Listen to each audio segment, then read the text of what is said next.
Welcome बच्चों। हम लोग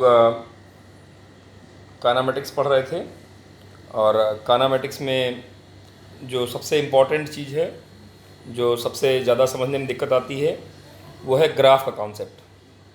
तो सरल रेखीय गति में विस्थापन समय ग्राफ की अगर हम लोग बात करें तो पहली स्थिति देखिए, स्थिति एक, यदि कोई वस्तु विरामावस्था में हो तो उसका विस्थापन समय एस टी ग्राफ समय एक्स के समांतर होता है। क्यों?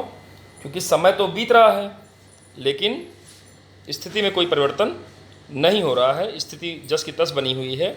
इसका मतलब विस्थापन समय ग्राफ एक सरल रेखा होता है और समय अक्ष के समांतर होता है। स्थिति दो की अगर हम बात करें तो स्थिति दो पे अगर आप गौर करें तो किसी वस्तु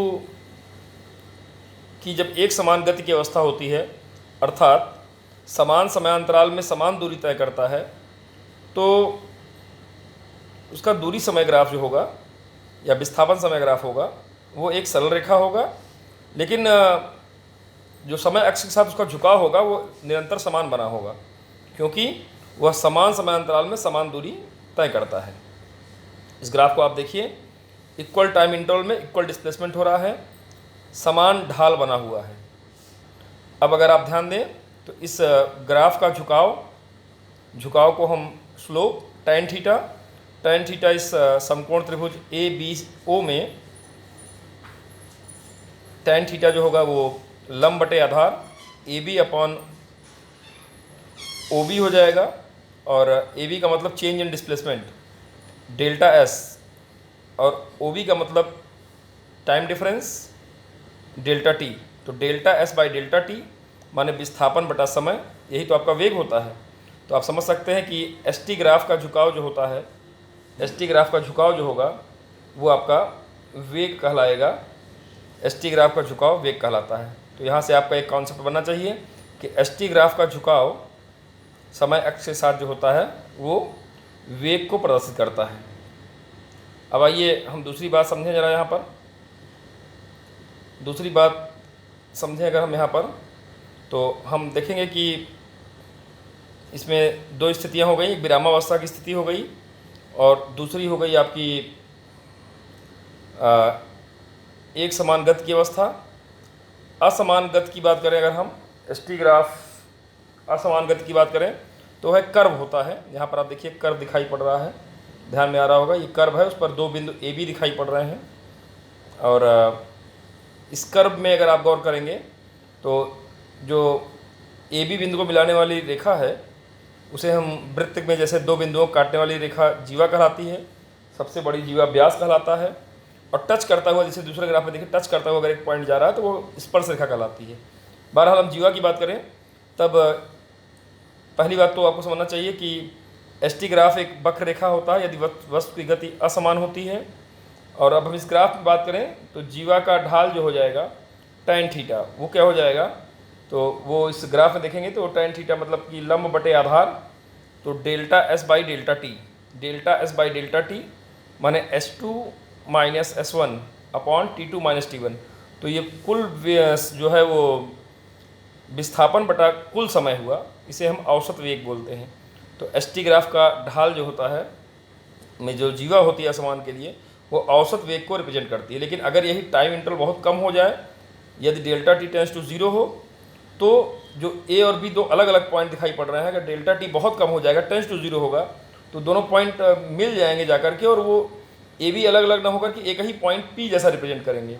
तो यहाँ पर जो डेल्टा टी टेंस टू 0 होगा तो जीवा ए बी जो है वो जीवा न रह करके स्पर्श रेखा बन जाएगी। तो इस प्रकार आप समझ सकते हैं। तब बिंदु पी पर स्पर्श रेखा का जो ढाल हो जाएगा वो tan थीटा, तो यहाँ कंडीशन लग गई delta t tends to 0, limit delta S by delta t होता है, और ये delta S by delta t को हम d s by d t से रिप्रेजेंट करेंगे। तो यह जो जीवा का ढाल था वो स्पर्श रेखा का ढाल हो गया, और वो D s by d T माने तात्कालिक वेग को रिप्रेजेंट कर रहा है। तो D s by d T तात्कालिक वेग को रिप्रेजेंट करता है। तो एस टी ग्राफ के स्पर्श रेखा का ढाल तात्कालिक वेग कहलाता है। ये बात भी आपको समझ में आ गई होगी। आइए अगली बात हम सीखें। अगली बात पर अगर आप गौर करेंगे, तो ध्यान में रखना चाहिए आपको कि ये आपका अभी तक मैंने आपको एसटी ग्राफ या विस्थापन समय ग्राफ बताया।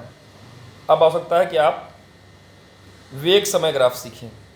वेग समय ग्राफ में भी दो स्थितियां मैं आपको दिखा रहा हूं। पहली स्थिति है विस्थापन समय ग्राफ में आपको 3 स्थितियां दिखाई गई थी। पहला रेस्ट की स्थिति थी जहां पर एसटी ग्राफ समय अक्ष के समांतर था। दूसरा एक समान गति की अवस्था थी जहां एसटी ग्राफ एक सरल रेखा थी लेकिन समय अक्ष पर झुकाव बनाती थी, एक निश्चित झुकाव थीटा बनाती थी, और एसटी ग्राफ का स्लोप वहाँ पर वेग को प्रदर्शित करता था। असमान चाल के लिए एसटी ग्राफ एक कर्व था, एक वक्र था, और वहाँ पर जीवा का ढाल औसत वेग तथा स्पर्श रेखा का ढाल तात्कालिक वेग को प्रदर्शित करने वाला था। अगला आता है वीटी ग्राफ। वीटी ग्राफ पर अगर आप गौर करेंगे तो वीटी ग्राफ, अगर एक समान गति की बात करूं, अगर पहले तो रेस्ट की बात कर लीजिए, तो जब वेलोसिटी है ही नहीं है तो फिर ग्राफ कहाँ बन पाएगा, वो तो जीरो ही हो जाएगा। इसीलिए रेस्ट के लिए वीटी ग्राफ नहीं दिखाया जा रहा है। यहाँ केवल 2 स्थितियाँ मिलेंगी, जबकि वहाँ पर हमने 3 स्थितियाँ दिखाई थी। रेस्ट की स्थिति को भी, विराम की स्थिति को भी प्रदर्शित किया था।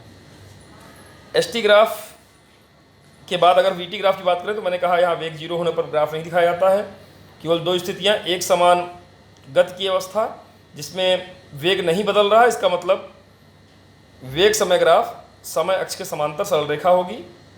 तो देखेंगे वीटी ग्राफ समय अक्ष के समांतर सरल रेखा है तो वस्तु की गति एक समान गति होती है। और अगर इस ग्राफ को अगर आप गौर करें तो वीटी ग्राफ जो ए बी से दिखाया जा रहा है और समय अक्ष के मध्य का क्षेत्रफल, तो ये एक समांतर चतुर्भुज बन रहा है ए बी सी डी। इसमें अगर आप देखेंगे तो लंबाई गुणे चौड़ाई बी डी गुणे सी डी, बी डी का मतलब एक निश्चित वेलोसिटी वी, सी डी माने समय अंतराल डेल्टा टी, तो v into t velocity into time, ये डिस्प्लेसमेंट होता है। तो यहाँ से एक निष्कर्ष निकलता है वीटी ग्राफ तथा समय अक्ष के बीच का क्षेत्रफल विस्थापन कहलाता है। ये भी एक महत्वपूर्ण बिंदु हो गया आपके लिए। तो 2 महत्वपूर्ण बिंदुओं पर आप ध्यान दे रहे होंगे। पहला महत्वपूर्ण बिंदु क्या था? पहला महत्वपूर्ण बिंदु था एसटी ग्राफ का ढाल। एसटी ग्राफ का ढाल वेग होता है। दूसरा महत्वपूर्ण बिंदु वेलोसिटी समय अक्ष के ग्राफ के और समय अक्ष के बीच का जो क्षेत्रफल होता है, वीटी ग्राफ के नीचे का क्षेत्रफल, ये आपका विस्थापन कहलाता है। अगली बात पे आ जाएं हम। अगली बात पर अगर आप गौर करेंगे तो अंतिम बात के रूप में जो मैं बोलूँगा आज, वो वीटी ग्राफ सरल रेखा होगा, टी अक्ष के साथ थीटा झुकाव वाला होगा। कब? जब वस्तु की गति एक समान हो, एक समान त्वरित गति होगी। यहाँ ध्यान देंगे, एक समान त्वरित गति की बात हो रही है। वेग बदल रहा है, एक समान गति नहीं है, ये एक समान त्वरित गति है। तो एक समान त्वरित गति की अगर हम बात करेंगे, यहाँ ध्यान देंगे, त्वरित का ध्यान दे लीजिएगा, इस प्रिंटिंग है, वस्तु की गति एक समान त्वरित गति होगी। तो यहाँ वेग बदल रहा है और निश्चित समय अंतराल में निश्चित वेग बदल रहा है, नियत वेग बदल रहा है। इसलिए वीटी ग्राफ एक सरल रेखा है और समय अक्ष के साथ झुकाव रखता है। तो वीटी ग्राफ का जो झुकाव होगा tan थीटा, वो लंब बटे आधार हो जाएगा BC बाई AC, और BC माने समय परिवर्तन, वेग में परिवर्तन डेल्टा V, और AC का मतलब समय परिवर्तन डेल्टा T। तो वेग परिवर्तन बटा समय, यही तो त्वरण होता है। तो एक और कॉन्सेप्ट आपका आ गया, वीटी ग्राफ का झुकाव त्वरण कहलाता है। तो इस प्रकार स्पष्ट है, वीटी ग्राफ का जो ढाल होता है वो त्वरण को प्रदर्शित करता है और ये एक समान त्वरण को प्रदर्शित कर रहा है, ये ध्यान में आना चाहिए आपको। तो 3 मेन पॉइंट हो गए जिस पर आपको विशेष रूप से गौर करना है और उसको जरूर ध्यान दे लीजिए। पहला, एसटी ग्राफ का ढाल। एसटी ग्राफ का ढाल वेलोसिटी होता है, वेग होता है। दूसरा, वीटी ग्राफ और समय अक्ष के मध्य का क्षेत्रफल, वीटी ग्राफ और समय अक्ष के मध्य का क्षेत्रफल विस्थापन कहलाता है। ये भी मैंने आपको यहाँ क्लियर किया और दिखा होगा आपको। और तीसरी और अंतिम बात जो आपको समझ में आनी चाहिए, वो तीसरी अंतिम बात समझ में आनी चाहिए, वीटी ग्राफ का स्लोप, वीटी ग्राफ का स्लोप त्वरण कहलाता है। ये बात भी आपको क्लियर होनी चाहिए। तो उम्मीद है बच्चों ग्राफ का कॉन्सेप्ट समझ में आ गया होगा। ग्राफ समझ में आने के बाद ही आप जो है वो जो गति के समीकरण हैं एक समान त्वरण के लिए, उनका डेरिवेशन कर पाते हैं, क्योंकि ग्राफ विधि से ही वो डेरिवेशन पहले आपको सीखना है, जो आप क्लास 9th में भी सीख के आए हैं ऑलरेडी। तो यहाँ हम लोग ग्राफ को फिर से समझे, कायदे से दिमाग में बैठना चाहिए। तीनों कॉन्सेप्ट, एसटी ग्राफ का स्लोप, वेग वेलोसिटी, वीटी ग्राफ और समय अक्ष के बीच का एरिया डिस्प्लेसमेंट विस्थापन, और वीटी ग्राफ का स्लोप त्वरण। तो इस बात को ध्यान रखते हुए हम लोग आगे गति के समीकरण को डिराइव करेंगे, देखेंगे, लेकिन ग्राफ का कॉन्सेप्ट आपका क्लियर होना ही चाहिए और उम्मीद है पूरी बात आपको समझ में आ गई होगी। बहुत बहुत धन्यवाद।